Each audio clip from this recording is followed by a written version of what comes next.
রাজধানী বনানীতে সড়ক দুর্ঘটনায় 2 পোশাক শ্রমিক নিহত। রাস্তা অবরোধ, যানজটে থমকে গেছে উত্তর সিটি। 3 জনের জায়গায় লাগাই দিয়ে থেকে 2 জন হসপিটাল ছিল, 1 জন জায়গায় মারা গেছে। তারপর হসপিটাল থেকে ওইখান থেকে 1 জন মারা গেছে। আমাদের জীবনের নিরাপত্তার কথাই বলেন।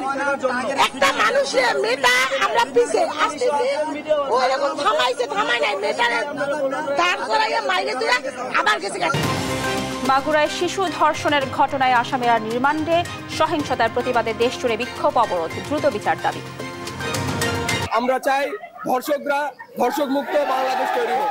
সময়ের মধ্যে আসিয়ার ধর্ষণের বিচার চাচ্ছি, ধর্ষককে যেন সর্বোচ্চ শাস্তি ফাঁসি দেওয়া হয়। আমরা চাই আসিয়ার ধর্ষক সহ যার যত ধর্ষক আছে তাদের সবার তাড়াতাড়ি বিচার হোক।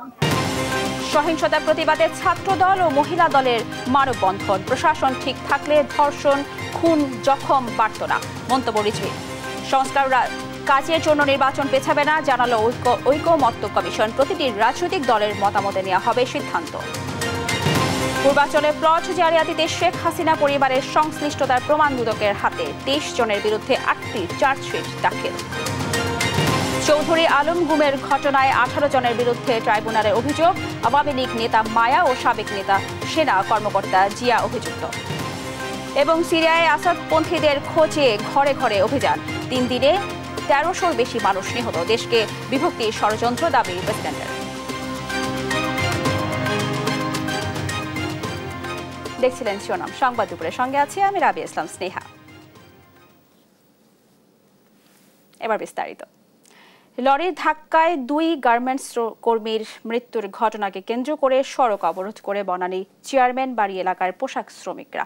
আরও 1 শ্রমিকের অবস্থা আশঙ্কাজনক। ঘটনার পর দ্রুত বিচার ও ক্ষতিপূরণ দাবি জানায় তারা। পরে প্রশাসনের আশ্বাসে সড়ক ছাড়ে শ্রমিকরা। তবে দীর্ঘ সময় সড়ক বন্ধ থাকায় যানজটে থমকে গেছে ঢাকা উত্তর সিটি। কায়েস রাহাতের রিপোর্ট, জানাচ্ছেন নাইম আফসান। সোমবার সকালে 7:30টার দিকে বনানী চেয়ারম্যান এলাকায় লরির ধাক্কায় পোশাক শ্রমিক নিহতের ঘটনায় বিক্ষোভে ফেটে পড়েন সহকর্মীরা। অবরোধ করেন ঢাকা ময়মনসিংহ মহাসড়ক। প্রত্যক্ষদর্শীরা জানান, ঘটনাস্থলে পুলিশ থাকলেও এগিয়ে আসেনি। এ সময় শ্রমিকরা দাবি করেন দ্রুত সময়ের মধ্যে বিচার করতে হবে অপরাধীদের, একই সঙ্গে দিতে হবে ক্ষতিপূরণ। পাশাপাশি এই জায়গায় জেব্রা ক্রসিং দেওয়ার দাবি জানান তারা। এই জায়গায় ইউটার্নের এই সাইডটাই যখন পার হতে লাগছে না, 2টা মেয়ে আর একটা ছেলে, ওই সময় অ্যাক্সিডেন্ট হয়েছে। ট্রাফিক পুলিশ ছিল এখানে, ইনি থাকার পরেও ইনি এখানে আসে নাই। পরে গাড়িটা চলে গেছে, ইনি চাইলে গাড়ি নাম্বারটাও রাখতে পারতো, সেটাও করে নাই। এই পুলিশ আইসা, শুধু পুলিশে ডাকছিল, এই পুলিশ আইসা পিক তুইলা ধারা আসলে কিচ্ছু করে নাই। ঘটনাস্থলে উপস্থিত পুলিশ কর্মকর্তা জানান, ঘাতক ট্রলি এরই মধ্যে আটক করা হয়েছে।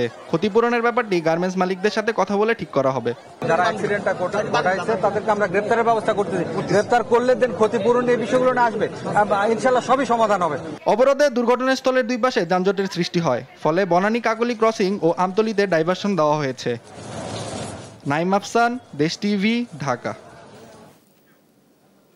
এদিকে ময়মনসিংহ, টাঙ্গাইলে ও চাঁপাইনবাবগঞ্জে আলাদা সড়ক দুর্ঘটনায় 6 জন নিহত হয়েছে, আহত হয়েছে আরও 6 জন। সোমবার ভোর থেকে বেলা 11টার মধ্যে ঘটে এসব দুর্ঘটনা। সহকর্মীদের পাঠানো তথ্য ছবিতে নুসরাত শোভার রিপোর্ট।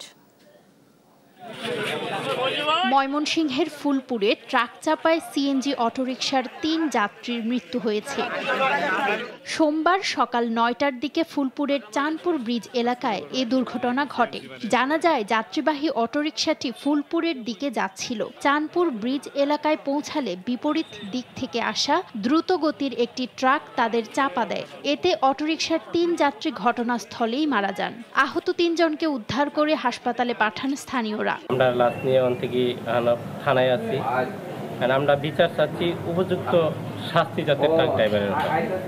উনি বেপরোয়া চালানোর কারণে, রং সাইডে যাওয়ার কারণে অ্যাক্সিডেন্ট হয়েছে। টাঙ্গাইলের কালীহাতিতে গাড়ির চাপায় আরোহী সহ মোটরসাইকেল চালকের মৃত্যু হয়েছে। সকাল 6:30টার দিকে যমুনা সেতুর কামাখ্যার মোড় এলাকায় এই দুর্ঘটনা ঘটে। মরদেহ উদ্ধার করে যমুনা সেতু পূর্ব থানায় নেওয়া হয়েছে। তবে তাদেরকে চাপা দেয়া গাড়ির কোনো সন্ধান পাওয়া যায়নি বলে জানায় পুলিশ। এছাড়াও চাঁপাইনবাবগঞ্জে 2 ট্রাকের মুখোমুখি সংঘর্ষে সাদ্দাম হোসেন নামে একজন নিহত হয়েছেন, আহত হয়েছেন আরও 2 জন। ভোরে সদর উপজেলার দারিয়াপুরে এ দুর্ঘটনা ঘটে। নুসরাত শোভা, নিউজ ডেস্ক, দেশ টিভি। মাগুরায় শিশু ধর্ষণের ঘটনায় প্রধান অভিযুক্ত হিটু শেখের 7 দিন এবং বাকি 3 আসামির 5 দিন করে রিমান্ড মঞ্জুর করেছেন আদালত। রোববার গভীর রাতে রিমান্ড শুনানি শেষে এ আদেশ দেওয়া হয়। মামলার আসামিরা হলেন শিশুটির ভগ্নিপতি সজীব হোসেন, বোনের শ্বশুর হিটু মিয়া, শাশুড়ি জাবেদা বেগম ও দেবর রাতুল শেখ। শিশুর পরিবারের অভিযোগ, বৃহস্পতিবার মাগুরা শহরতলির নিচ নান্দুয়ালি গ্রামে বোনের বাড়িতে বেড়াতে গিয়ে শিশুটি ধর্ষণের শিকার হয়। প্রথমে তাকে মাগুরা সদর হাসপাতালে নেওয়া হলেও অবস্থার অবনতি হলে ফরিদপুর মেডিকেল কলেজ হাসপাতাল হয়ে ঢাকা মেডিকেল কলেজ হাসপাতালের পেডিয়াট্রিক ইন্টেনসিভ কেয়ার ইউনিটে হস্তান্তর করা হয়। পরে শুক্রবার রাতে তাকে ভেন্টিলেশনে নেওয়া হয়। পরে উন্নত চিকিৎসার জন্য তাকে সম্মিলিত সামরিক হাসপাতালে ভর্তি করা হয়।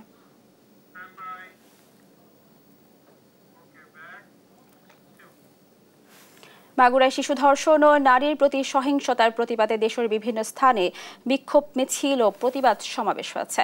ধর্ষকের সর্বোচ্চ শাস্তির দাবিতে আন্দোলন করেছেন রাজশাহী, কুমিল্লা, ময়মনসিংহ ও নাটোর সহ বিভিন্ন শিক্ষা প্রতিষ্ঠানের সাধারণ শিক্ষার্থীরা।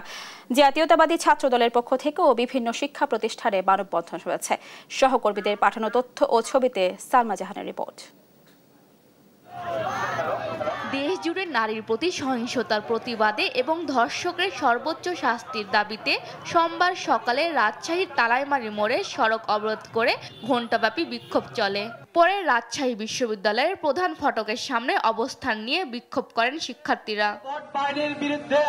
এছাড়া নগরীর সাহেব বাজার 0 পয়েন্টে ছাত্র শিবির ও বিশ্ববিদ্যালয়ের প্যারিস রোডে জাতীয়তাবাদী ছাত্রদল মানববন্ধন করেছে। সে ধর্ষণ করেছে, তার তথ্য প্রমাণ আছে এবং প্রমাণিত যে সে ধর্ষক, তারপরেও কেন 90 দিন সময় লাগবে সে ধর্ষকের ফাঁসি দিতে? শাস্তি চাই, যেটা জনসম্মুখেই হোক। সারা দেশে ধর্ষণ ও নিপীড়নের প্রতিবাদে সোমবার সকাল 11টার দিকে বাংলা ব্লকের কুমিল্লা সদর দক্ষিণের কোটবাড়ি বিশ্ব রোড এলাকায় ঢাকা চট্টগ্রাম মহাসড়ক অবরোধ করে শিক্ষার্থীরা। গাইবান্ধাতেও সকালে পলাশবাড়ির রাব্বির মোড়ে মানববন্ধন করে শিক্ষার্থীরা। এ সময় ঢাকা রংপুর মহাসড়ক অবরোধ করে ঘণ্টাব্যাপী স্লোগান দিতে থাকে তারা। ধর্ষকের সর্বোচ্চ শাস্তির দাবিতে ময়মনসিংহের টাউন হল মোড়ে বিক্ষোভ কর্মসূচি পালন করা হয়। আগামী 24 ঘন্টার মধ্যে প্রত্যেকটা রেপিস্টকে গ্রেফতার করতে হবে, 48 ঘন্টার মধ্যে ডিএনএ টেস্ট করে অপরাধী শনাক্ত করতে হবে এবং 72 ঘন্টার মধ্যে ইট পাটকেল ছুঁড়ে ওদেরকে হত্যা করতে হবে। নাটোরেও মানববন্ধন করেছেন জাতীয়তাবাদী ছাত্রদল সহ সাধারণ শিক্ষার্থীরা।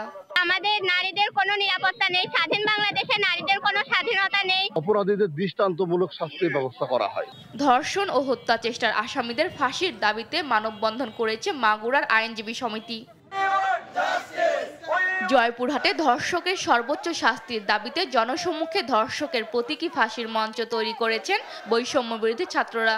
পরে প্রতীকী ফাঁসি ও আগুন দিয়ে পুড়িয়ে ফেলা হয় প্রতীকী ধর্ষককে। ধর্ষককে যেন সর্বোচ্চ শাস্তি ফাঁসি দেওয়া হয়। আমরা ফাঁসির মঞ্চ তৈরি করেছি, যেটি আমরা সরকারকে দেখিয়ে দিতে চাই 7 দিনের ভেতরে একটি রায় কার্যকর করতে হবে। জামালপুরেও মানববন্ধন করেছে ছাত্রদল। সালমা জাহান, নিউজ ডেস্ক, দেশ টিভি। আইনের প্রয়োগ ঠিক থাকলে এত অপরাধ ঘটত না বলে মন্তব্য করেছেন বিএনপি জ্যেষ্ঠ যুগ্ম মহাসচিব রুহুল কবির রিজভী। মাগুরায় শিশু ধর্ষণের প্রতিবাদে অভিযুক্তদের শাস্তির দাবিতে নয়াপল্টনে কেন্দ্রীয় কার্যালয়ের সামনে মহিলা দলের বিক্ষোভ সমাবেশে অংশ নিয়ে একথা বলেন রিজভী। এছাড়া নগরীর সাহেব বাজার 0 পয়েন্টে ছাত্র শিবির ও বিশ্ববিদ্যালয়ের প্যারিস রোডে জাতীয়তাবাদী ছাত্রদল মানববন্ধন করেছে। তাহলে এইটি হতো না। আজকে তো আমরা অনেকেই বঞ্চিত ছিলেন শেখ হাসিনার আমলে, অনেকের বঞ্চনা ঘুষিয়েছে, অনেকে প্রমোশন পেয়েছেন, ডাবল প্রমোশন পেয়েছেন। তো আপনাদের মধ্যে যে ক্ষোভ ছিল সেই ক্ষোভ তো থাকার কথা নয়। তাহলে তৃণমূলে, ইউনিয়নে, ওয়ার্ডে, থানায় সেখানে আপনার প্রশাসনের কর্তৃত্ব প্রয়োগ হচ্ছে না কেন? এটা তো একটা বড় প্রশ্ন এবং এর দায়িত্ব যাবে অন্তর্বর্তীকালীন সরকারের। নারীর প্রতি সহিংসতা বন্ধে সরকারের সদিচ্ছার অভাব রয়েছে বলে মন্তব্য করেছেন ছাত্রদল সভাপতি রাকিবুল ইসলাম রাকিব।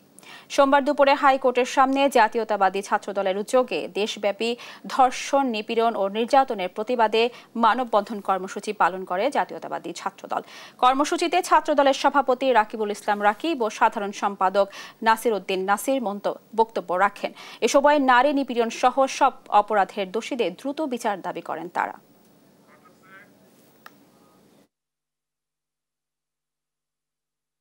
দিন এই নারীদের প্রতি সহিংসতা বৃদ্ধি পাচ্ছে, নারী নিপীড়ন বৃদ্ধি পাচ্ছে, ধর্ষণের ঘটনা বেড়েই চলছে। কিন্তু আমরা গতানুগতিক ধারায় যে বক্তব্য, সেই বক্তব্যগুলো সরকারের নিকট থেকে শুনতে পাচ্ছি। আমরা স্পষ্টভাবে তাদের যে সদিচ্ছার অভাব, সেটি আমরা লক্ষ্য করছি। আমরা জাতীয় ঐকমত্য কমিশনের কাজের কারণে নির্বাচন আয়োজনে বাধা হবে না বলে জানিয়েছেন জাতীয় ঐকমত্য কমিশনের সহ সভাপতি ডক্টর আলী রিয়াজ। সকালে জাতীয় সংসদের এলডি হলে জাতীয় ঐকমত্য কমিশনের সংবাদ সম্মেলনে তিনি কথা বলেন। ডক্টর আলী রিয়াজ বলেন, অধ্যাদেশের মাধ্যমে সংবিধান সংশোধন সম্ভব, আর গণপরিষদ ও জাতীয় সংসদ নির্বাচনও একসাথে সম্ভব বলে মত দেন তিনি। শিউলি রায়ের রিপোর্ট, জানাচ্ছেন আলী আকাশ। সরকারের গঠিত ৬টি সংস্কার কমিশনের সুপারিশগুলো পর্যালোচনা ও গ্রহণ করার লক্ষ্যে গঠিত জাতীয় ঐকমত্য কমিশন সোমবার সকালে জাতীয় সংসদ ভবনের এলডি হলে সংবাদ সম্মেলনের আয়োজন করে। এতে যোগ দেন সংস্কার কমিশনগুলোর প্রধানরা। সংবাদ সম্মেলনে কথা বলেন জাতীয় ঐকমত্য কমিশনের সহসভাপতি ডক্টর আলী রিয়াজ। ডক্টর আলী রিয়াজ বলেন, কমিশনের মেয়াদ ৬ মাস। যত দ্রুত আলোচনা শেষে ঐকমত্যে পৌঁছানো যায় তত দ্রুতই সনদ তৈরি হবে। নির্বাচনের সম্ভাব্য তারিখ ডিসেম্বরে মনে করিয়ে দিয়ে তিনি বলেন, কমিশনের কারণে নির্বাচন বিঘ্নিত হওয়ার কোনো কারণ নেই। এই সংস্কার কমিশনের কাজ বা ঐকমত্য কমিশনের কাজের কারণে নির্বাচনের প্রক্রিয়া বিঘ্নিত হওয়ার কোনো কারণ আমি দেখি না। কারণ অনেকগুলো এই যে সংবিধানের থেকে শুরু করে বিচার বিভাগ সংক্রান্ত যে সমস্ত সুপারিশ দেওয়া হয়েছে, সেগুলো বাস্তবায়ন করা হবে কিভাবে সে বিষয়েও আসলে জানতে চাওয়া হয়েছে রাজনৈতিক দলগুলোর কাছ থেকে। তিনি বলেন, দলগুলোর ভিন্ন ভিন্ন অবস্থান ও মত আছে, আলোচনার ভিত্তিতে ঐক্যে পৌঁছানো সম্ভব। বড় রাজনৈতিক দল ও অধিকাংশ দলের ঐকমত্য হলে সেটা গ্রহণযোগ্য হবে। রাজনীতিতে যে সমস্ত অপশনগুলো আলোচিত হচ্ছে, বিভিন্ন শক্তি বিভিন্ন দল বলছেন এভাবে হতে পারে, ওভাবে হতে পারে, এভাবে না হতে পারে, প্রত্যেকেরই মত আছে। আমরা সেগুলোর মধ্যে থেকে এই বিকল্পগুলো রাজনৈতিক দলগুলোর সামনে হাজির করেছি। এখন ওনারা বলুন যে কোনটা পছন্দ করেন। সকলেই অকস্মাৎ একমত হবেন। আবারও বলি, আমি মাঝে মাঝে স্বপ্ন দেখি যে হবেন হয়তো। সংবিধান সংস্কার সংক্রান্ত সুপারিশগুলো ইতিমধ্যেই ৩৪ রাজনৈতিক দলের কাছে পাঠানো হয়েছে। পাশাপাশি গুরুত্বপূর্ণ সুপারিশগুলোর ব্যাপারে নাগরিকদের মতামত জানার জন্য ব্যবস্থা নেওয়া হবে বলেও জানান জাতীয় ঐকমত্য কমিশনের সহসভাপতি ডক্টর আলী রিয়াজ। আলী আকাশ, দেশ টিভি, ঢাকা। বাংলাদেশে সুষ্ঠু ও অংশগ্রহণমূলক একটি নির্বাচন দেখতে চায় যুক্তরাজ্য, এই কথা জানিয়েছেন British high commissioner Sarah Cook. সকালে রাজধানী আগারগাঁওয়ে নির্বাচন কমিশন ভবনে প্রধান নির্বাচন কমিশনারের সঙ্গে সৌজন্য সাক্ষাৎ শেষে তিনি এই কথা বলেন। নির্বাচনে সবাই যেন অবাধে কাজ করতে পারে সে প্রত্যাশাও জানান ব্রিটিশ হাই কমিশনার। এ সময় প্রধান নির্বাচন কমিশনার এম নাসির উদ্দিন বলেন, যে কোনো সহায়তা দিয়ে বাংলাদেশের পাশে থাকবে যুক্তরাজ্য। আসন্ন নির্বাচন নিয়ে আলোচনা ফলপ্রসূ হয়েছে। আমাদের নেক্সট পার্লামেন্টারি ইলেকশন নিয়ে আমাদের প্রস্তুতি কীরকম, আমরা কোন পর্যায়ে আছি, এখন কী ধরনের আমাদের প্রস্তুতি চলছে ইত্যাদি সম্পর্কে জানতে চেয়েছিলেন এবং ওনারা আমাদেরকে সহায়তা করতে চান। As you know, the UK is supportive of the consensus building and reform process to help create the conditions for free, fair and inclusive elections here in Bangladesh. ত্রয়োদশ সংসদ জাতীয় নির্বাচন সামনে রেখে নতুন রাজনৈতিক দলের নিবন্ধনের গণবিজ্ঞপ্তি প্রকাশ করেছে নির্বাচন কমিশন। সোমবার এই সংক্রান্ত গণবিজ্ঞপ্তি প্রকাশ করা হয়। ইসি জানিয়েছে, নিবন্ধনের জন্য আগামী 20 এপ্রিল পর্যন্ত আবেদন করা যাবে। দেশের সব মিলিয়ে এখন নিবন্ধিত দলের সংখ্যা 49। ত্রয়োদশ সংসদ নির্বাচনের আগে নতুন দলের নির্বাচন প্রক্রিয়া সম্পন্ন করবে ইসি। গেল 5 আগস্ট ছাত্র জনতার অভ্যুত্থানে আওয়ামী লীগ সরকারের পতনের পর ইসি নির্বাচন পেয়েছে এবি পার্টি নুরুল গড় অধিকার পরিষদ, নাগরিক ঐক্য এবং গণসংহতি আন্দোলন। এছাড়া ছাত্র আন্দোলনের নেতৃত্ব দেয়া জাতীয় নাগরিক পার্টি নিবন্ধন পেতে আবেদনের প্রস্তুতি নিচ্ছে বলে জানা গেছে।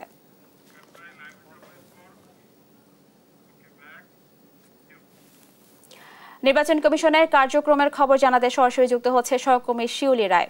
শিউলি, আপনি নিশ্চয়ই আমাকে শুনতে পাচ্ছেন। শিউলি, গণবিজ্ঞপ্তিতে কি বলা হয়েছে আর কমিশনের সঙ্গে ব্রিটিশ হাই কমিশনারের বৈঠকের বিষয়ে বিস্তারিত জানাবেন।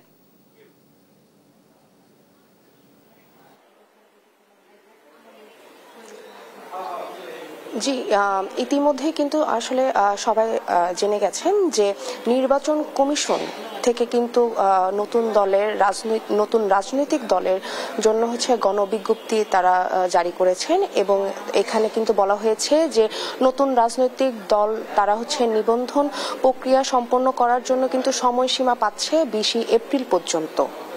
তো ইতিমধ্যে কিন্তু আপনারা জানেন যে সকালে নির্বাচন কমিশন সচিবালয়ে কিন্তু ব্রিটিশ হাই কমিশনার সিএসি এর সাথে কিন্তু তার সাথে সৌজন্যে সাক্ষাৎ করেন এবং সিএসি এর সাথে সাক্ষাৎ পর্ব শেষ করে সাংবাদিকদের মুখোমুখি হয়ে কিন্তু ব্রিটিশ হাই কমিশনার বলেন যে আসন্ন ত্রয়োদশ জাতীয় সংসদ নির্বাচনকে কেন্দ্র করে যতটুকু বাংলাদেশের এই জাতীয় সংসদকে তারা নির্বাচনের জন্য যতটুকু সাহায্য তারা করা যেতে পারে, সাহায্য এবং সহযোগিতা করা যেতে পারে, তো তারা সেই সাহায্য এবং সহযোগিতা করবেন। এছাড়াও কিন্তু আপনার প্রধান নির্বাচন কমিশনার এম নাসিরউদ্দিন কিন্তু বলেছেন যে তারা ডিসেম্বরকে কেন্দ্র করে প্রধান উপদেষ্টার যে বেঁধে দেওয়া সময়সীমা ডিসেম্বর নয়তো আগামী বছর জুনের মধ্যে নির্বাচনকে তারা কেন্দ্র করে কিন্তু সেভাবে প্রস্তুতি নিচ্ছে নির্বাচন কমিশন। তো এবং এছাড়া কিন্তু আপনার তিনি বলেন যে যেভাবে ফ্রি ফেয়ার ইলেকশন করার জন্য যেই সাহায্য এবং সহযোগিতা দরকার সেই সাহায্য এবং সহযোগিতা ব্রিটিশ হাই কমিশনারের পক্ষ থেকে বা যুক্তরাষ্ট্রের পক্ষ থেকে, রাজ্যের পক্ষ থেকে কিন্তু আসলে তারা পাবেন। তো এই ছিল আমার কাছে সর্বশেষ তথ্য রাজধানী আগারগাঁও থেকে নির্বাচন কমিশন সচিবালয়। শিউলি, আপনাকে ধন্যবাদ। দর্শক, আমরা শুনছিলাম কমিশনের সঙ্গে ব্রিটিশ হাই কমিশনের বৈঠকের বিষয়ে বিস্তারিত। শেখ হাসিনা ও তার পরিবারের সদস্য সহ সংশ্লিষ্টদের বিরুদ্ধে রাজধানীর পূর্বাঞ্চলে 60 কাঠা প্লট জালিয়াতির 8 মামলায় চার্জশিট দাখিল করেছে দুর্নীতি দমন কমিশন। চার্জশিটে শেখ হাসিনা, সজীব ওয়াজেদ জয়, সাইমা ওয়াজেদ পুতুল, শেখ রেহানা, রেদওয়ান মুজিব সিদ্দিকী ববি এবং আজমিনা সিদ্দিকী সহ 23 জনের বিরুদ্ধে অভিযোগ আনা হয়েছে। তারা পূর্বাঞ্চল প্রকল্পে কূটনৈতিক জোনের 203 নম্বর রোড থেকে প্লট বরাদ্দ নিয়েছিলেন বলে গণমাধ্যমে প্রকাশিত হলে দুদক এই বিষয়ে অনুসন্ধান শুরু করে। এছাড়াও পূর্বাঞ্চল নতুন শহর প্রকল্পের আওতায় 60 কাঠা প্লট বরাদ্দ নেওয়ার অভিযোগ ওঠে শেখ হাসিনা ও তার পরিবারের বিরুদ্ধে।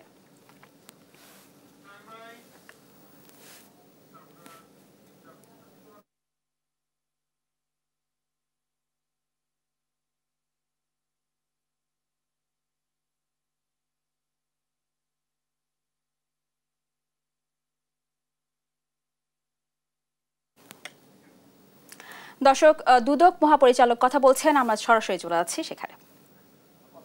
আমরা আজকে ইতিপূর্বে গুরুত্বপূর্ণ 6টা মামলা রুজু হয়েছে, সেইগুলি চার্জশিটের অনুমোদন হয়েছে, সেই বিষয়টি আপনাদেরকে অবহিত করব।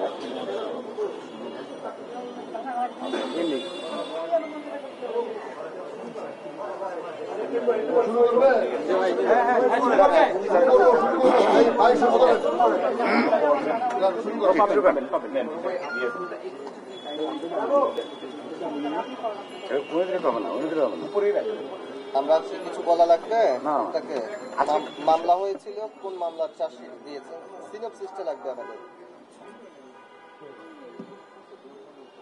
আসামি জনাব শেখ হাসিনা, সাবেক প্রধানমন্ত্রী, গণপ্রজাতন্ত্রী বাংলাদেশ সরকারের প্রধানমন্ত্রী হিসাবে দায়িত্ব পালনকালে তার উপর অর্পিত ক্ষমতার অপব্যবহার করে অপরাধজনক বিশ্বাসভঙ্গের মাধ্যমে নিজ মালিকানায় ও তার পুত্র, কন্যা, বোনের মেয়ে এবং বোনের ছেলের নামে ঢাকা শহরে বাড়ি বা ফ্ল্যাট বা আবাসন সুবিধা থাকার পরেও তা গোপন করে পূর্বাঞ্চল নতুন শহর আবাসন প্রকল্পের বরাদ্দ সংক্রান্ত আইন, বিধি এবং নীতিমালা এবং আইনানুগ পদ্ধতি লঙ্ঘনপূর্বক প্রকল্পের বরাদ্দ বিষয়ক দায়িত্বপ্রাপ্ত তার দপ্তর সহ গৃহায়ন ও গণপূর্ত মন্ত্রণালয় এবং রাজুকের গণকর্মচারীদেরকে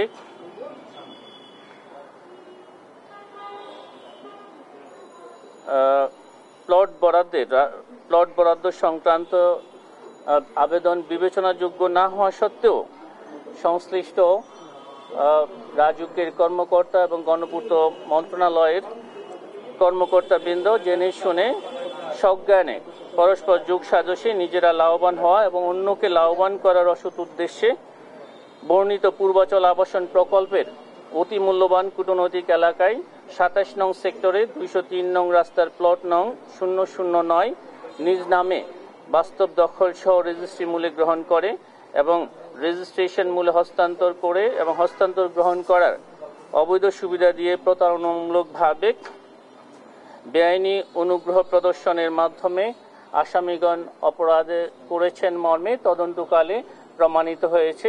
এই কারণে এজাহার নামীয় এবং তদন্তে আগত আসামিদের বিরুদ্ধে দণ্ডবিধির সংশ্লিষ্ট ধারায় এবং দুর্নীতি প্রতিরোধ আইন ১৯৪৭ সংশ্লিষ্ট ধারায় চার্জশিট দাখিলের অনুমোদন প্রদান করা হয়েছে। এই মামলায় আসামির সংখ্যা ১২ জন। মামলা নম্বর ৪৭ তারিখ 14/১/২০২৫।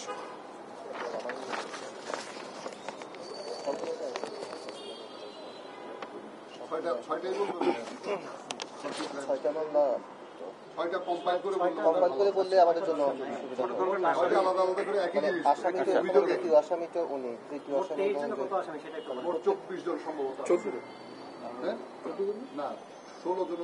ফরেন সার্ভিস একাডেমিতে ব্রিফ করছেন প্রধান উপদেষ্টার প্রেস সচিব। সরাসরি চলে যাচ্ছে সেখানে। এবং ওই ইয়েতে আমরা সেন্ট্রাল ব্যাংকের থেকে মানে ইন্টারিম গভর্নমেন্টের তরফ থেকে বলা হবে যে যাদের টাকাটা ওইখানে আমরা জানছি যে ওইখানে চলে গেছে, তো সেই ক্ষেত্রে তাদের টাকার বিষয়ে যাতে ওই সম্পদগুলো যেগুলো ট্রেসিং করা হয়েছে সেই সম্পদগুলো যেন ফ্রোজেন করা হয়, টাকা এবং সম্পদ, এটার বিষয়ে আমরা তাদের সাহায্য চাবো। এই আর একটা হচ্ছে 11টা গ্রুপের মধ্যে একটা বিষয়ে আমি আর একটা গ্রুপের বিষয়ে বলি।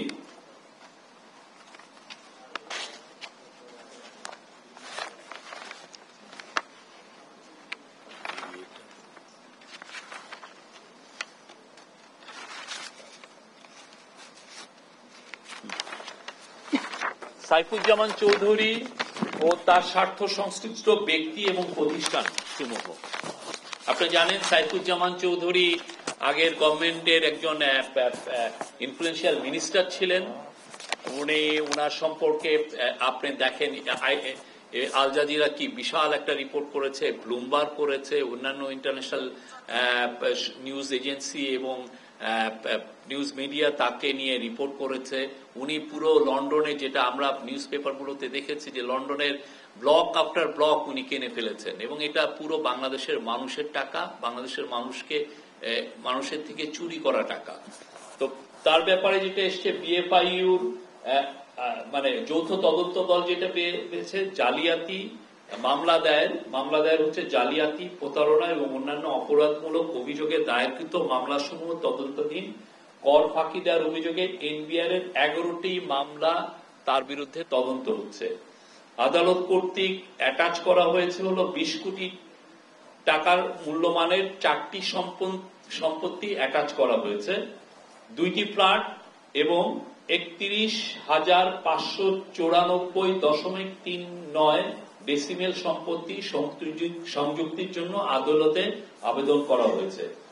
আদালত কর্তৃক ফ্রিজিং হয়েছে 29টি ব্যাংক অ্যাকাউন্ট, এটা ফ্রোজেন হয়েছে, যার মোট ব্যালেন্স ছিল 5.27 কোটি টাকা এবং তার শেয়ার ছিল 102.85 কোটি টাকা শেয়ার।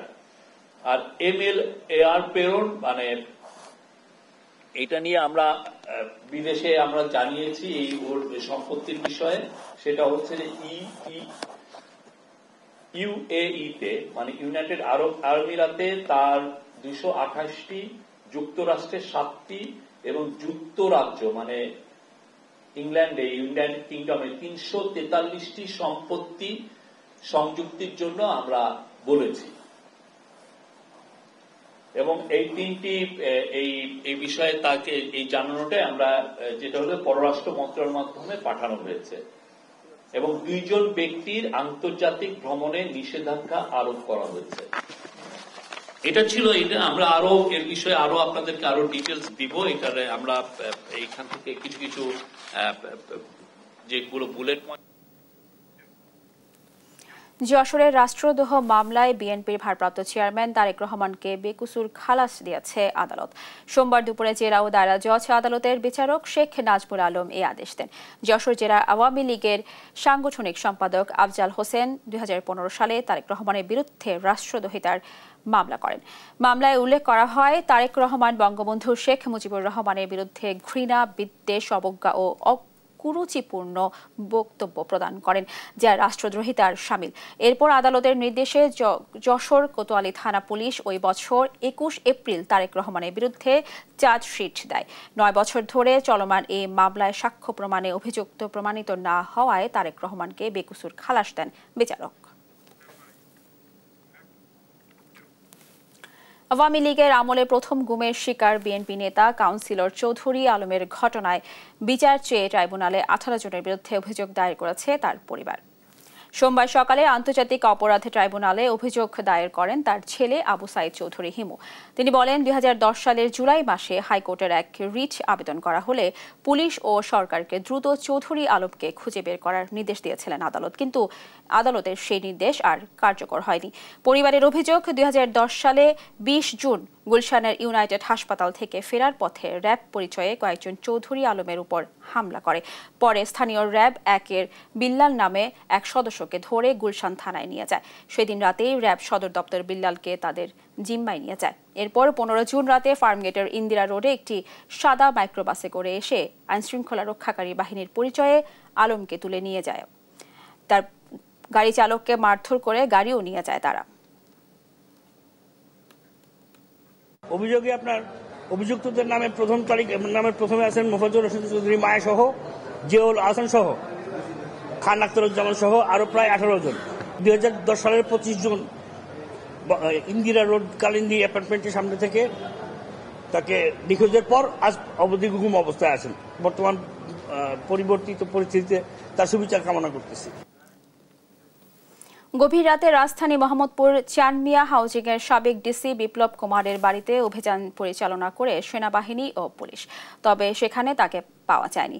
এছাড়াও রাজধানীর বিভিন্ন জায়গায় টহল ও তল্লাশি অভিযান পরিচালনা করে আইনশৃঙ্খলা বাহিনী। AH হিমেলের প্রতিবেদন। ডেভিল হান্ট অভিযানের পাশাপাশি রাজধানীবাসীর নিরাপত্তা নিশ্চিতে চলছে টহল ও তল্লাশি। গভীর রাতে স্থানীয়দের সংবাদের ভিত্তিতে মোহাম্মদপুর চানমিয়া হাউজিংয়ে সাবেক ডিসি বিপ্লব কুমারের বাড়িতে অভিযানে যায় সেনাবাহিনী ও পুলিশের যৌথ দল। খবর ছিল বাড়িটিতে বিপ্লব অবস্থান করছেন। পরে অভিযান শেষে পুলিশ জানায় বিপ্লব কুমারের স্ত্রী, আত্মীয় স্বজন ছাড়া আর কাউকে পাওয়া যায়নি। মাস্টারমাইন্ড ছিল যারা ছাত্রদের আহত নিহতের ঘটনায় সম্পৃক্ত, সেরকম কিছু আসামি এখানে লুকিয়ে আছে। আমাদের থানায় এজাহার নামে আসামি তারা। তো এই সংবাদের ভিত্তিতে আমরা এখানে আসি, এসে আমরা বিধি মোতাবেক তল্লাশি করি। তল্লাশি করে আমরা কোনো আসামি পাই নাই। এ সময় আইনশৃঙ্খলা পরিস্থিতি সম্পর্কে জানতে চাইলে মোহাম্মদপুর থানার ওসি বলেন আগের থেকে যথেষ্ট উন্নতি হয়েছে। আমি বলবো যে মোহাম্মদপুরের আইনশৃঙ্খলা পরিস্থিতি যে কোনো সময়ের চাইতে বর্তমানে ভালো। এদিকে রাজধানীর বিভিন্ন জায়গায় বসানো হয়েছে চেকপোস্ট, চালানো হয় তল্লাশি। আগারগাঁও মেট্রো স্টেশনের নিচে সেনাবাহিনী একটি দল তল্লাশি চালায়। এ সময় মোটরসাইকেল, সিএনজি, প্রাইভেট কার সহ সব ধরনের যানবাহনে চলে তল্লাশি। জব্দ করা হয় লাইসেন্সবিহীন মোটরসাইকেল। রাজধানীর রামপুরায় চেকপোস্ট বসিয়ে সেনাবাহিনী ও পুলিশ যৌথভাবে ব্যাপক তল্লাশি চালায়। কাগজপত্র জটিলতায় জব্দ করা হয় কয়েকটি মোটরসাইকেল। আমি আসলে প্রসিকিউশনের কাজটা করছি, যাদের ড্রাইভিং লাইসেন্স নাই, কাগজপত্র ঠিক নাই, হেলমেট ছাড়া বা যারা নিয়ম মেনে গাড়ি চালাচ্ছে না, তাদের বিরুদ্ধে আমরা আইনগত ব্যবস্থা নিচ্ছি। এ সময় আইন শৃঙ্খলা বাহিনীর অভিযান ও তল্লাশি নিয়ে সন্তোষ প্রকাশ করেন যাত্রীরা। আমরা যে বিভিন্ন পেশার মানুষজন আছি সবার জন্য খুবই মঙ্গলজনক। আমরা কোনো ধরনের অপ্রীতিকর ঘটনা বা অ্যাক্সিডেন্টের যাতে সম্মুখীন না হই, এটা খুবই ভালো লাগলো আমার কাছে। নাগরিক হিসেবে আমরা এতে স্বস্তি বোধ করি যদি সত্যি সত্যি কোনো গাড়িতে অবৈধ কিছু থাকে বা দুষ্কৃতিকারী থাকে তারা এতে আই থিঙ্ক ভয় পাবে এবং তাতে জনগণের জন্য স্বস্তি আসবে। আমি আইনশৃঙ্খলা রক্ষাকারী বাহিনী এবং সরকারের এই উদ্যোগকে স্বাগত জানাই, ধন্যবাদ জানাই। রাজধানীতে চলছে আইনশৃঙ্খলা বাহিনীর তৎপরতা। নিরাপত্তার স্বার্থে সেনাবাহিনী, পুলিশ, সকল প্রকার আইনশৃঙ্খলা বাহিনী কাজ করছেন। যে কোনো ধরনের পরিস্থিতি মোকাবেলায় প্রস্তুত আছেন তারা। আইনশৃঙ্খলা উন্নতির জন্য কাজ করছেন ঢাকার বিভিন্ন স্পটে। এইচ হিমেল, দেশ টিভি, ঢাকা। ভূ রাজনীতির কারণে দীর্ঘদিন ঝুলে থাকা তিস্তা মহাপরিকল্পনা বাস্তবায়ন নিয়ে গণশুনানি চলছে রংপুর জেলা প্রশাসকের কার্যালয়ে। সোমবার দুপুরে এই সভায় চায়না পাওয়ার প্লান্টের প্রতিনিধি দল, পানি উন্নয়ন বোর্ড অংশীজনরা অংশ নেন। এ সময় চায়না প্রতিনিধি দল প্রকল্পের উদ্দেশ্য, বাস্তবায়নকাল, প্রকল্পের প্রস্তাবিত মূল অঙ্গসমূহ প্রকল্পের অর্থনৈতিক বিশ্লেষণ প্রজেক্টরের মাধ্যমে তুলে ধরে।